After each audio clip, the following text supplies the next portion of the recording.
திருச்சிற்றம்பலம். திருநாவுக்கரசு சுவாமிகள் அருளிய தேவாரம் 4ஆம் திருமுறை.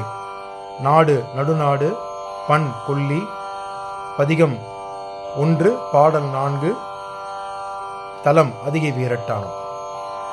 முன்னம் அடியேன் அறியாமையினான் முனிநன்னை நலிந்து முடக்கிட, முன்னோமடியேன் அறியாமையினான் முனிநன்னை நலிந்து முடக்கிட, பின்னை அடியே உமட்காளும் பட்டேன் சுடுகின்றது சூளை தவிர்த்தருளி, பின்னை அடியே உமட்காளும் பட்டேன் சுடுகின்றது சூளை தவிர்த்தருளீர், தன்னை அடைந்தார் வினை தீர்ப்பதென்றோ தலையாயவர் தங்கடன் ஆவதுகான், தன்னை அடையாதவர் வினை தீர்ப்பதன்றோ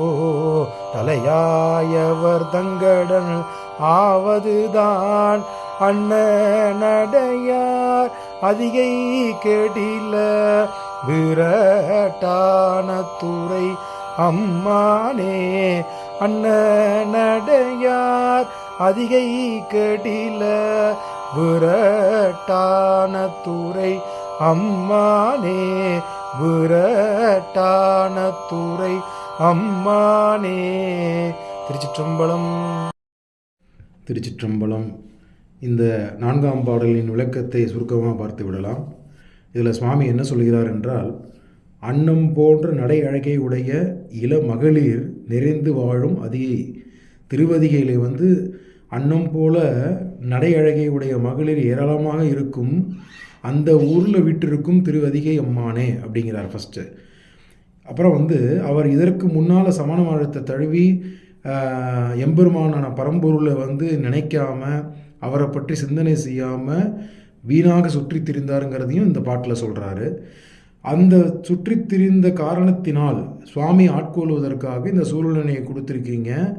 அந்த அதை தெரிந்து உன்னுடன் அடைக்கலம் ஆகிவிட்டேன், நான் உன்னுடன் சரணாகதி ஆகிவிட்டேன். அப்படி இருந்தும் எனக்கு இன்னும் இந்த சூழ்நிலை போகவே இல்லை. நான் உங்களோட திருப்பாதத்தை அடைந்து விட்டு தொண்டு செய்வதற்காக நான் விட்டேன். ஆனாலும் இன்னும் எனக்கு இந்த சூளை நோய் வலியின் தாக்கம் அதிகமாக உள்ளது.